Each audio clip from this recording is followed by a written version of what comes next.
Hello guys, welcome back to our YouTube channel. ನಾವಿವತ್ತು coconut rice ಮಾಡೋದು ಹೆಂಗೆ ಅಂತ ಹೇಳ್ಕೊಡ್ತಿದ್ವಿ. ಕೊಕೊನೆಟ್ ರೈಸಿಗೆ ಬೇಕಾಗಿರೋದು ಕೊಕೊನೆಟ್ ಸ್ವಲ್ಪ, ಮತ್ತು ಆಮೇಲೆ ಒಗ್ಗರಣೆಗೆ ಸ್ವಲ್ಪ ಉದ್ದಿನ ಬೇಳೆ ತೊಗೊಂಡಿದ್ದೀರಿ, ಮತ್ತು ಹಸಿಮೆಣ್ಸಿನ್ಕಾಯಿ, ಮತ್ತು ಆಮೇಲೆ ಕರ್ಬೇವಿನ ಸೊಪ್ಪು, ಸ್ವಲ್ಪ ಕೊತ್ತಂಬರಿ ಸೊಪ್ಪು ಅಷ್ಟೇ. ಈಗ ಒಂದು ಪ್ಯಾನ್ ತೊಗೊಂಡು ಅದಕ್ಕೆ ಸ್ವಲ್ಪ ಎಣ್ಣೆ ಹಾಕ್ಕೊಂಡಿದ್ದೀನಿ. ಇದಕ್ಕೊಂಚೂರು ಸಾಸಿವೆ ಹಾಕಬೇಕು. ಇಲ್ಲಿ ಸಾಸಿವೆ ಮತ್ತು ಜೀರಿಗೆ ಹಾಕ್ಕೊಂಡಿದ್ದೀನಿ. ನೆಕ್ಸ್ಟ್ ಅದಾದಮೇಲೆ ಇವಾಗ ಉದ್ದಿನ ಬೇಳೆ ಹಾಕ್ಕೊತೀನಿ.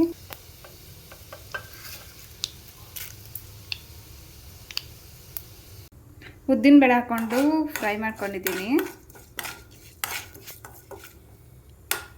ಸಾಕು. ಇವಾಗ ಮೆಣಸಿನ್ಕಾಯಿ ಹಾಕ್ಕೊತೀನಿ. ಇದಕ್ಕೆ ಹಸಿಮೆಣ್ಸಿನ್ಕಾಯಿ ಮತ್ತು ಕರ್ಬೇವಿನ ಸೊಪ್ಪು ಜೊತೆಗೆ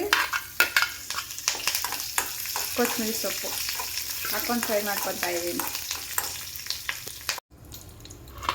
ಈಗ ತೆಂಗಿನಕಾಯಿ ತುರಿ ಹಾಕ್ತಾಯಿದ್ದೀನಿ. ಚೆನ್ನಾಗಿ ಫ್ರೈ ಮಾಡಬೇಕು. ಇದನ್ನ ಚೆನ್ನಾಗಿ ಫ್ರೈ ಮಾಡಿಬಿಟ್ಟು ಏನು ಮಾಡಬೇಕು ಮತ್ತೆ ಕೋಕೋನಟ್ ರೈಸ್ ಅಂತೆ ಗಾಯ್ಸ್. ಕೋಕೋನಟ್ ರೈಸ್ ಯಾಕೆ ನಿಂತಿದ್ದಿಲ್ವಾ? ಕೋಕೋನಟ್ ರೈಸ್ನ ಹಂಗೆ ಹೇಳ್ತಿ.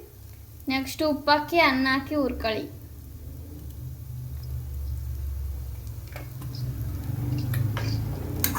ಉಪ್ಪು ಸ್ವಲ್ಪ ಹಾಕ್ತೆ, ಎಷ್ಟು ಬೇಕೋ ಅಷ್ಟು ಹಾಕ್ಕೋಬೇಕು.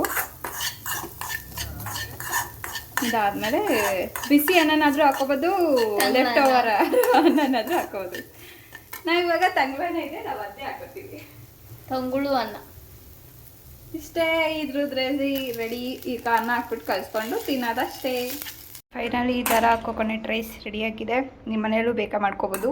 ನೀವು ಮಾಡಿಕೊಂಡು ರೆಸಿಪಿ ಹೆಂಗಿತ್ತು ಅಂತ ಹೇಳಿ ಕಮೆಂಟ್ ಮಾಡಿ. Thank you for watching. Bye bye.